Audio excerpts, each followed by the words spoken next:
Hello students, वो last chapter से जो हमने स्टडी स्टार्ट की है वो मैटर की स्टडी स्टार्ट की है। उससे पहले हमने लाइट की स्टडी की है कम्प्लीटली। अब मैटर की स्टडी में जो सबसे पहले पढ़ा वो हमने उसकी बेस यूनिट, मतलब किसी भी मटेरियल की यूनिट पढ़ी, दैट वाज एटम। अब हम एटम के भी अंदर जाके देखेंगे कि एटम के अंदर और क्या क्या चीज़ें हैं। तो एटम के अंदर जो रदरफोर्ड ने ढूंढा कि सेंटर पे उसका जो एटम का एंटायर पॉजिटिव चार्ज है वो सेंटर पे लोकेटेड होता है।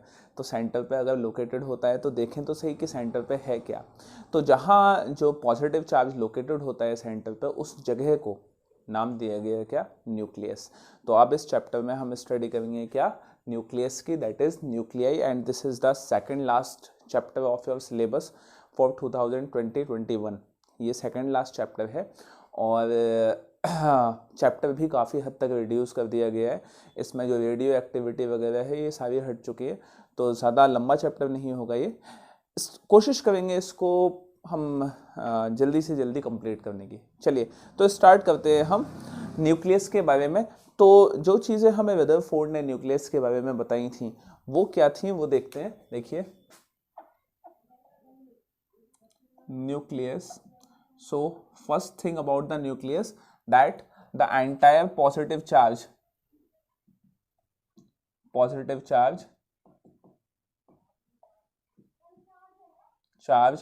located here, located in nucleus। मतलब कि न्यूक्लियस में जितना भी एटम का पॉजिटिव चार्ज होता है वो न्यूक्लियस में होता है। दूसरी चीज़ ये है कि न्यूक्लियस कहाँ लोकेटेड होता है, nucleus is located at the centre of atom. बहुत बढ़िया।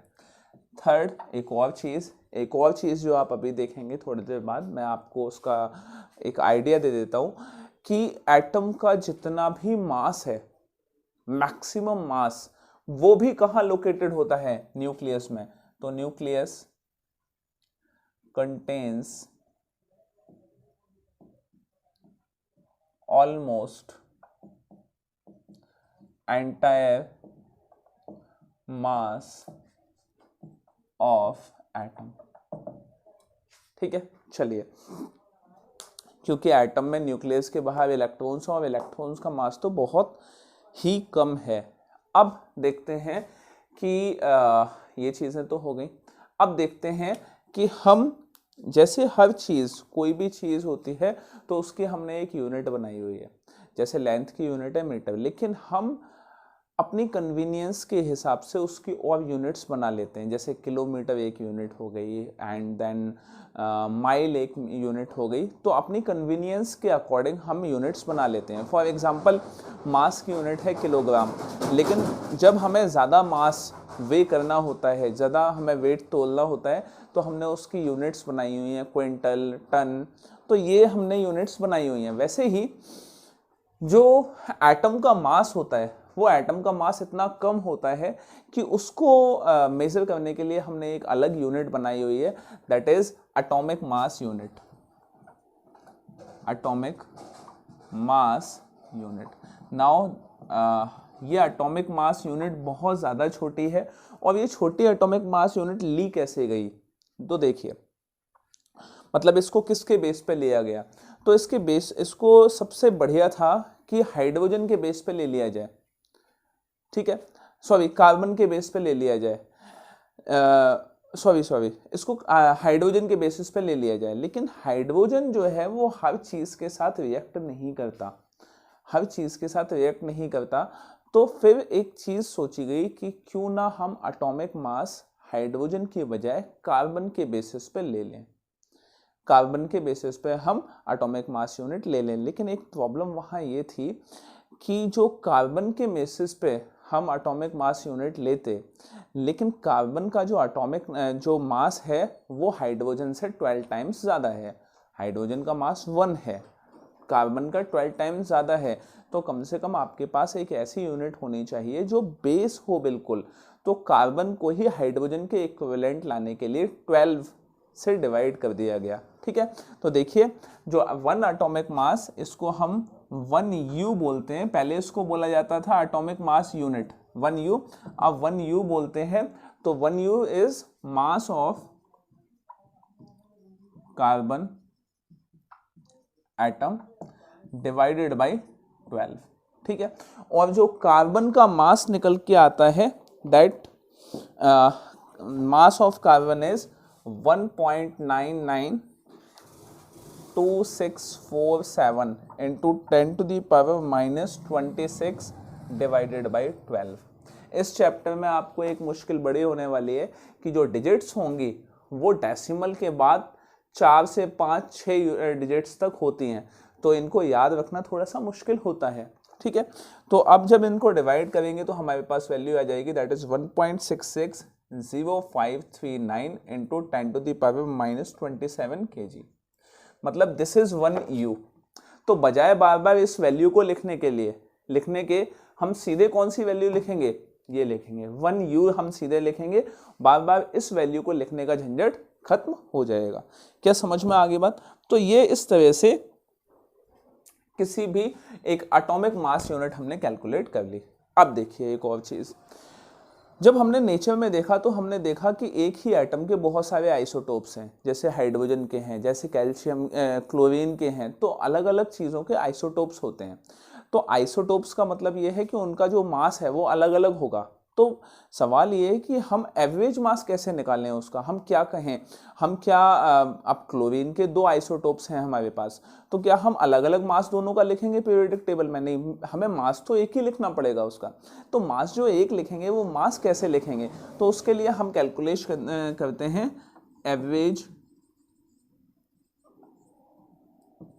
मास कैलकुलेशन। तो देखिए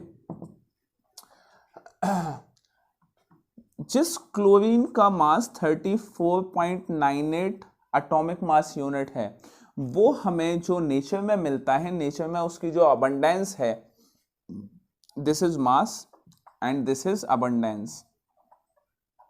नेचर में उसकी जो अबंडेंस है दैट इज 75.4%, मतलब कि 75.4% क्लोरीन कितने मास का मिलता है, 34.98 का, और 36.98 एटॉमिक मास यूनिट जो मिलता है वो मिलता है आपको 24.6%।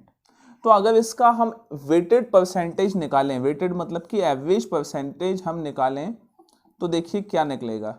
वेटेड परसेंटेज अगर हम इसका निकालें तो क्या करेंगे, हम इसको इससे मल्टीप्लाई कर देंगे, 34.98 into 75.4% plus 36.98 into 24.6% and divided by total percent that is 100। तो आपके पास जो एवरेज मास आ जाएगा दैट इज 35.4U, अप्रोक्सीमेटली 35.4 या 35.4U आ जाएगा। क्या समझ में आ गई बात? तो इस तरह से एवरेज मास कैलकुलेशन किया जाता है। तो 2 चीज़ें यहाँ तक आपको क्लियर हो जानी चाहिए कि एटॉमिक मास यूनिट क्या होता है और एवरेज मास किसी भी चीज़ का क्या होता है। चलिए अब आगे बढ़ते हैं। अब एटम की स्टडी में एक और चीज़ हमने देखी, हमने एक हाइड्रोजन का एटम ले लिया, ठीक है। तो जो हाइड्रोजन का एटम ले लिया उसका कुछ मास था, फिर हमने हाइड्रोजन का दूसरा एटम ले लिया जिसका मास नंबर 2 था, मतलब दूसरा आइसोटोप दैट इज ड्यूटेरियम। लेकिन उस हाइड्रोजन के एटम में भी एक चीज सिमिलर थी कि चाहे हाइड्रोजन हो चाहे ड्यूटेरियम हो, दोनों में ही जो प्रोटॉन था वो क्या था, एक एक ही था, ठीक है। तो प्रोटॉन तो एक एक ही है दोनों में, लेकिन फिर भी दोनों का मास अलग है। तो सवाल ये है कि उस हाइड्रोजन के एटम में क्या ऐसी और चीज ऐड हो गई जिसकी वजह से उसका मास बढ़ गया, ठीक है। हो सकता है मैं इस तरह से बोल रहा हूँ तो आपको ये थोड़ा सा कम समझ में आ रहा हो, लेकिन ये चीज़ थोड़ी नहीं बहुत ज़्यादा रिवॉल्यूशनरी थी कि सवाल ये है कि हाइड्रोजन का जो मास है उस मास में बढ़ोतरी हुई तो हुई कैसे, अगर प्रोटॉन नहीं बढ़ा है तो देखिए हाइड्रोजन के जो तीन आइसोटोप्स हैं, that is 1H1, 1H2 and 1H3। इसका जो मास होता है दैट इज 1.0078 यूनिट, इसका 2.017141 unit atomic mass unit, and this is 3.0160 unit. ठीक है, ये तीनों अलग अलग हैं। ठीक है, दिस इज, ये हाइड्रोजन हो गया, ये ड्यूटेरियम हो गया, और ये ट्रिटियम हो गया, दिस इज ट्रिटियम। क्या समझ में आ गई बात? अब देखिए, जो एक चीज दिमाग में अटकी वो ये अटकी कि ये हाइड्रोजन का एटम है, इसका मतलब ये जो है ये एटॉमिक नंबर को शो करता है। एटॉमिक नंबर की नंबर ऑफ इलेक्ट्रॉन्स उसमें कितने हैं, तो नंबर ऑफ प्रोटॉन्स कितने हैं, तो नंबर ऑफ प्रोटॉन क्या हो गया, 1 हो गया यहाँ पे। अगर नंबर ऑफ प्रोटॉन यहाँ 1 है तो इसका मास इतना है। चलो बात समझ में आती है। अब अगर हम ड्यूटेरियम को देखें तो यहाँ पे एटॉमिक नंबर इसका अगेन 1 है, एटॉमिक नंबर नहीं बदला लेकिन इसका मास बदल गया। तो यहाँ पे सवाल ये है कि इसके अंदर एक प्रोटॉन, ठीक है, और इसके अंदर भी एक प्रोटॉन। तो सवाल ये है कि अगर प्रोटॉन का नंबर नहीं बदला है, प्रोटॉन नहीं बढ़ा है इसमें, तो कौन सी और चीज इसमें ऐड हो गई जिससे इसका मास बढ़ गया। ठीक है, तो वो जो मास बढ़ा है वो एक स्टडी हुई और ढूंढा गया कि क्या चीज ऐड हो गई। क्या इसमें एक इलेक्ट्रॉन और ऐड हो गया? नहीं, ऐसा नहीं हो सकता। किसी भी एटम का चार्ज हमेशा न्यूट्रल रहता है, तो अगर एक इलेक्ट्रॉन और एक्स्ट्रा ऐड होगा तो एक प्रोटॉन भी ऐड होगा, और प्रोटॉन अगर ऐड होगा तो यहाँ पे चेंज आ जाता। तो इसका मतलब है ना तो इसमें कोई इलेक्ट्रॉन ऐड हुआ है, ना इसमें कोई प्रोटॉन ऐड हुआ है। तो क्या चीज ऐसी ऐड हुई कि इसका मास नंबर बढ़ गया, इसका मास इस तरह से बढ़ गया।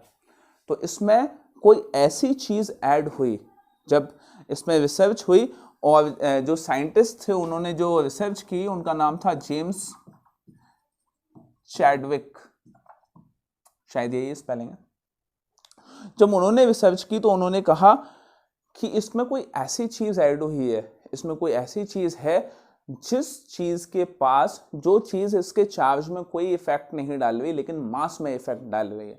मतलब जो भी चीज ऐड हुई है उसके पास चार्ज क्या है, न्यूट्रल है, और चार्ज न्यूट्रल है। और यहीं से डिस्कवरी हुई किसकी, डिस्कवरी ऑफ न्यूट्रॉन। न्यूट्रॉन की डिस्कवरी शुरू हो गई यहां से। क्या बात समझ में आ गई? ठीक है, तो देखिए यहां से जो हाइड्रोजन का मास हमने देखा, वो हाइड्रोजन का मास यहां पे जो था that was the mass of hydrogen is 1.00783 unit. Mass of proton जो है वो था 1.00727 यूनिट, और मास ऑफ इलेक्ट्रॉन जो है दैट इज 0.00055 यूनिट। देख रहे हैं, बहुत ज्यादा कम है इलेक्ट्रॉन का मास। इलेक्ट्रॉन का मास प्रोटॉन के मास से बहुत ज्यादा कम है। तो जब हाइड्रोजन का मास से जब हमें न्यूट्रॉन का मास मिला, तो जो न्यूट्रॉन के मास की value I that is mass of neutron is what, that is 1.00866 unit. Means the neutron will be, sorry मैं ई ही लिख रहा हूं इसको बार बार, neutron will be heavier than proton. Neutron का जो मास है वो हैवी होगा, किससे, प्रोटॉन से भी ज्यादा हैवी होगा। तो यहां से न्यूट्रॉन की डिस्कवरी निकल के आई। तो जो न्यूट्रॉन के बारे में बोला गया that neutron is having neutral charge. Neutral charge का मतलब है इसके पास जितना पॉजिटिव चार्ज होगा उतना ही नेगेटिव चार्ज होगा। नेट चार्ज क्या होगा, 0 होगा। ठीक है, it will be located in nucleus. Nucleus में लोकेटेड है। चलिए, और क्या एक चीज है, हैवियर देन प्रोटॉन। प्रोटॉन से भी ज्यादा हैवियर है। क्या समझ में आ गई बात? ठीक है, तो ये डिस्कवरी यहां पे हुई और proton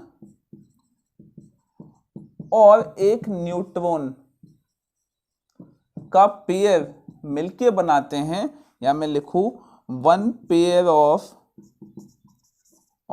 proton plus neutron is equal to nucleon,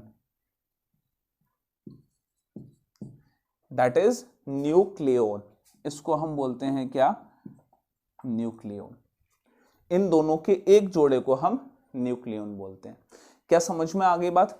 तो इतनी चीजें क्लियर होनी चाहिए। यहां पे डिस्कवरी हो गई किसकी? न्यूट्रॉन की। अब आगे बढ़ते हैं, आगे बढ़ के देखते हैं कि और क्या क्या चीजें हैं। देखिए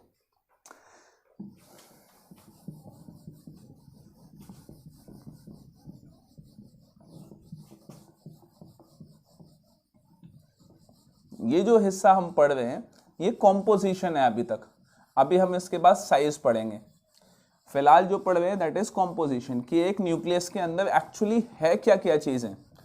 ठीक है, तो इस बार जो सीबीएसई का सिलेबस है उसमें कॉम्पोजिशन ही लिखा है, तो कॉम्पोजिशन में ये सारी चीजें आ जाती हैं कि उसके अंदर प्रोटॉन है, इलेक्ट्रॉन है, मास क्या है, न्यूट्रॉन है, उसका मास क्या है। ठीक है, तो देखिए सिंबॉलिक, अब next is symbolic representation of atom. Atom की सिंबॉलिक रिप्रेजेंटेशन क्या होती है? ये कोई एटम है, ठीक है, तो इसके लोअर सबस्क्रिप्ट और हायर सबस्क्रिप्ट पे लिखा जाता है। लोअर सबस्क्रिप्ट पे क्या लिखा जाएगा? Z, और हायर सबस्क्रिप्ट पे A। Z क्या है? दिस इज एटॉमिक नंबर, और एटॉमिक नंबर क्या शो करता है? नंबर ऑफ प्रोटॉन या इलेक्ट्रॉन, इन दोनों को शो करता है। This is mass number, mass number, ये मास नंबर को शो करता है। मास नंबर मतलब कि कितने नंबर ऑफ प्रोटॉन है, that is number of proton plus neutron, this is mass number. क्या समझ में आ गई बात? तो इसका मतलब है कि अगर आपको नंबर ऑफ न्यूट्रॉन निकालना है, नंबर ऑफ न्यूट्रॉन निकालना है, तो ये प्रोटॉन प्लस न्यूट्रॉन है और ये क्या है? ये सिर्फ प्रोटॉन है। तो इसका मतलब है कि आप इस मास नंबर में से एटॉमिक नंबर माइनस कर दीजिए, you will be having number of neutrons. क्या समझ में आ गई बात? तो इस तरह से नंबर ऑफ न्यूट्रॉन्स कैलकुलेट किए जा सकते हैं। चलिए, तो यहां बात ये हुई। अब इसके बाद आइसोटोप्स, आइसोबार्स एंड आइसोटोन्स आते हैं, ये आपने सभी पढ़े हुए होंगे। आइसोटोप्स वो जिसमें एटॉमिक नंबर सेम होता है, आइसोबार्स वो जिसमें मास नंबर सेम होता है, और आइसोटोन्स वो जिसमें नंबर ऑफ न्यूट्रॉन्स सेम होते हैं। तो ये आपको पता होना चाहिए। चलिए नेक्स्ट, तो अभी तक ये हमारी कॉम्पोजिशन हो गई कि न्यूक्लियस की कॉम्पोजिशन क्या होगी। अब देखते हैं कि साइज ऑफ न्यूक्लियस क्या होगा। देखिए